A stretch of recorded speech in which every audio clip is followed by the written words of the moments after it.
What happens when time becomes both the greatest obstacle and the ultimate key to solving a mystery?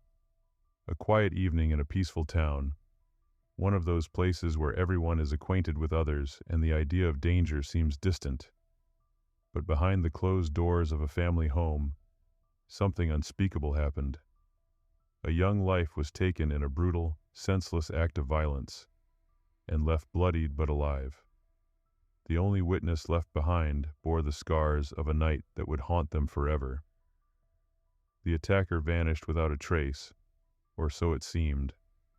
Despite investigators uncovering crucial DNA evidence at the scene, the case grew colder as the years turned into decades.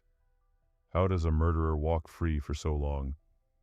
And what kind of scientific breakthroughs would it take to reopen the door to justice? This is the chilling story of James Hudson, a promising young life cut short, a community left with unanswered questions, and a trail of evidence that would ultimately reveal a name after nearly 30 years of silence. Stay with us as we uncover a case that proves time might not heal all wounds, but it can lead to the truth. But before we dive deeper into the mystery, I'd like to ask for a small favor. The statistics show that more than 70% of you watching aren't subscribed to the channel yet. If you're enjoying these deep dives into true crime and want to stay updated on future cases, please consider subscribing. It really helps the channel grow and ensures you don't miss out on any new videos. Now, without further ado, let's get back to the case. Born on May 15, 1980, James Harvey Hudson entered a world where Kingsport was still riding the wave of industrial prosperity. The Eastman Chemical Company provided the backbone of the local economy, and families like the Hudsons represented the heart of this working-class community. Mary Lou and Bobby Eugene Hudson were already raising a bustling family when James arrived. He would be one of 7 siblings, each adding their own unique thread to their family's tapestry. In the halls of Sullivan South High School, James carved out his own identity. Teachers would later remember him as neither the loudest nor the quietest student. He occupied that middle ground where most real lives are lived. He was the kid who'd help others with their locker combinations on the first day of school, who knew when to crack a joke to break tension, who carried himself with the kind of quiet confidence that comes from being part of a large, supportive family. Mary Lou Hudson, a figure central to James's world, worked tirelessly to keep her family's ship steady. Her relationship with James had evolved as he entered his teenage years, less about direct supervision and more about guidance, trust, and preparing him for the adult world that waited just around the corner. James's world in 1997 was full of the typical concerns of a 17-year-old. He had started thinking about life after high school. Maybe college, maybe work, maybe both. Like many teens in Kingsport, he knew the Eastman Chemical Company offered good jobs, stable futures. But he also dreamed bigger, wondered about what lay beyond the mountain-rimmed horizon of his hometown. He had that particular energy of youth, the sense that life was about to begin in earnest, that adult freedom was just within reach. That September evening started like countless others on Rock Springs Road. The late summer air still held the day's warmth as dusk approached. Inside the Hudson home, the familiar rhythms of family life played out. The sound of the TV mixing with household noises, the kind of ordinary moments that no one thinks to remember until they become the last normal moments they'll ever have. Mary Lou was home with James that night. The house, usually full of the controlled chaos of 7 siblings, was relatively quiet. The attacker moved with a purpose that suggested planning, but with a violence that spoke of rage.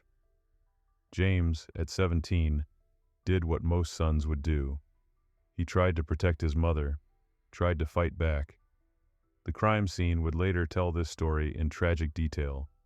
Overturned furniture, blood spatter patterns that spoke of desperate struggle, the signs of a young man who fought for his life with everything he had. The kitchen, where countless family meals had been shared, became ground zero for unimaginable violence. Multiple stab wounds, each one a testament to the attacker's savagery. Mary Lou, forced to witness every parent's worst nightmare, suffered her own injuries but survived, though survival seems too simple a word for carrying such memories. When the first police officers arrived at the Hudson residence, they encountered a scene that would haunt their careers. The front door was open, spilling warm light onto the porch, where neighbors had already begun to gather, drawn by the sudden arrival of police cars with flashing lights. The Sullivan County Sheriff's Office quickly realized this was beyond the scope of routine investigation. They called in the Tennessee Bureau of Investigation, transforming the Hudson home into a full-scale crime scene. Evidence markers dotted the floor like malevolent constellations. Cameras flashed, documenting every detail, every blood drop, every overturned chair. In the kitchen, where the worst of the violence had occurred, forensic technicians worked with meticulous care, knowing that somewhere in this chaos lay the keys to solving this crime. Blood evidence told a story of movement through the house, the initial confrontation, the struggle, the final brutal moments. But mixed in with the tragedy was something else: the killer's DNA. In multiple locations, invisible to the naked eye but present nonetheless, the attacker had left behind genetic calling cards. In 1997, this felt like both a blessing and a curse. They had the evidence, but DNA technology was still in its evolving phase, far from the sophisticated tool it would become. The initial investigation moved with the urgency such brutality demanded. The first 48 hours saw a flurry of activity that would make any police procedural proud. Door-to-door canvassing revealed fragments of information. One neighbor reported hearing what might have been a scream, but had dismissed it as kids playing. Another remembered seeing an unfamiliar car, but couldn't recall the make or model. Each lead was like trying to grab smoke, seemingly substantial until you reached for it. The forensics team worked through the night and into the next day. They collected over 100 individual pieces of evidence: blood samples from different locations, fingerprints, fiber evidence, and what would prove most crucial, DNA evidence found under James's fingernails and on a bloody knife handle. The attack had been savage enough that the perpetrator hadn't escaped unscathed. James had fought back, and in doing so, had helped collect the evidence that would eventually solve his own murder. Mary Lou Hudson's interview with police, conducted from her hospital bed, provided both clarity and confusion. The attack had been so sudden, so violent, that her memories were fragmented. "He came out of nowhere," she would repeat, like a shadow coming to life. She could describe the attacker only in vague terms: male, probably white, average height. The trauma had stolen the details, leaving only the horror intact. The investigation spread outward like ripples in a pond. Detectives dug into James's life, searching for any hint of conflict or enemies. They interviewed his siblings, his school friends, his teachers. The picture that emerged was frustratingly ordinary: a well-liked teenager with no obvious enemies, no dangerous associations, no secret life that might explain such violence. The Sullivan County Sheriff's Office established a dedicated task force, commandeering a conference room that would become known as the Hudson Room. Maps covered the walls, timelines stretched across whiteboards, and photos of evidence-filled corkboards. But despite the Herculean effort, despite the DNA evidence carefully preserved in the crime lab, despite hundreds of interviews and thousands of man-hours, the case began to cool. The DNA profile, run through the nascent CODIS system, returned no matches. Fingerprints yielded nothing. Security cameras, rare in residential areas in 1997, were non-existent on Rock Springs Road. Mary Lou Hudson never gave up. Every few months, she would call the sheriff's office, asking about new developments, new technologies, new hope. She became a fixture at victim advocacy meetings, her story a powerful reminder of the toll unsolved crimes take on families. Her other children grew up, moved away, had families of their own, but the shadow of that September night colored every family gathering, every holiday, every celebration. But while the public's attention waned, science marched forward. The 1990s saw DNA testing as something akin to magic, expensive, time-consuming, and limited. By the early 2000s, the technology had improved dramatically. The DNA evidence from the Hudson case was periodically retested as new techniques became available. Each time, the profile became clearer, more complete, but still, CODIS returned no matches. It was like having a key but no lock, an answer but no question, a solution waiting for its problem. By 2020, genetic genealogy had emerged as a game changer in cold case investigations. The technique, which had famously caught the Golden State Killer, combined DNA analysis with traditional genealogical research. It could take a DNA profile and, through public databases and family trees, identify relatives of the suspect, gradually narrowing down to the perpetrator. In 2023, the TBI's Cold Case Unit, under the leadership of Special Agent Maria Rodriguez, selected the Hudson case for a new investigation using these cutting-edge techniques. The decision was partly due to the quality of the preserved DNA evidence, partly due to the brutal nature of the crime, and partly due to Mary Lou Hudson's unwavering persistence in keeping her son's case alive. The partnership with Othram represented a quantum leap in DNA analysis. Their lab in the Woodlands, Texas, had developed proprietary techniques that could extract usable DNA profiles from samples that would have been considered hopeless just years before. Their forensic-grade genome sequencing could read genetic code that had been silent for decades. Working systematically through family trees and genetic markers, Othram's genealogists began mapping a complex web of DNA relationships. The process was painstaking, like assembling a jigsaw puzzle where most of the pieces were invisible.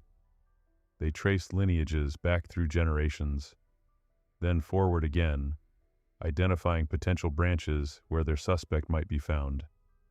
The breakthrough came in early 2024. A distant cousin of the suspect had uploaded their DNA to a public genealogy database, creating a crucial link. From there, researchers worked inward, eliminating family members through age, location, and circumstance. The family tree led them to Kingsport, specifically to George Robinson. Robinson's life story read like a masterclass in hiding in plain sight. Born in 1964, he had lived in Kingsport most of his life, working a series of unremarkable jobs. In 1997, he had lived less than a mile from the Hudson home. He had no significant criminal record, just a few minor infractions that hadn't even required DNA collection. He was the kind of person neighbors would pass on the street without a second glance, the type who blended into the background of community life. When investigators began quietly looking into Robinson's background, disturbing patterns emerged. He had moved frequently within Kingsport, never staying in one place too long. When they finally approached Robinson for a DNA sample, his reaction was telling. He agreed too quickly, too calmly, as if he had been waiting for this moment for 27 years. The sample was rushed to the TBI lab, though by then, investigators were confident they had their man. The DNA match was conclusive. The odds of it belonging to anyone else were astronomical. On November 20th, 2024, a Sullivan County grand jury formally indicted George Robinson for the murder of James Hudson. The indictment marked a pivotal moment in the case, signaling the culmination of decades of investigative work and the power of modern forensic science to deliver justice, even after years of uncertainty. Following the grand jury indictment of George Robinson for the murder of James Hudson, law enforcement officers prepared to apprehend him. On November 20th, 2024, deputies arrived at Robinson's apartment in Kingsport to execute the arrest warrant. However, what was expected to be a routine arrest quickly escalated into a tense standoff.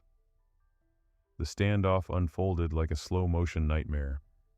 Robinson's apartment complex on Stone Drive had to be evacuated, families rushing out with whatever they could grab, police establishing a perimeter, negotiators setting up their command center. The late autumn sun cast long shadows as SWAT teams took their positions. Inside his second-floor apartment, Robinson had barricaded himself with the desperation of a man who'd run out of places to hide. The negotiation team, led by Lieutenant David Chen, tried for hours to establish meaningful contact. Their calls went largely unanswered, though occasionally Robinson would shout out fragments of denial, rage, and what might have been remorse. At 7:42 p.m., after nearly 6 hours of tension, a single gunshot cracked through the evening air. SWAT teams breached immediately, finding Robinson still alive but critically wounded from a self-inflicted gunshot wound to the head.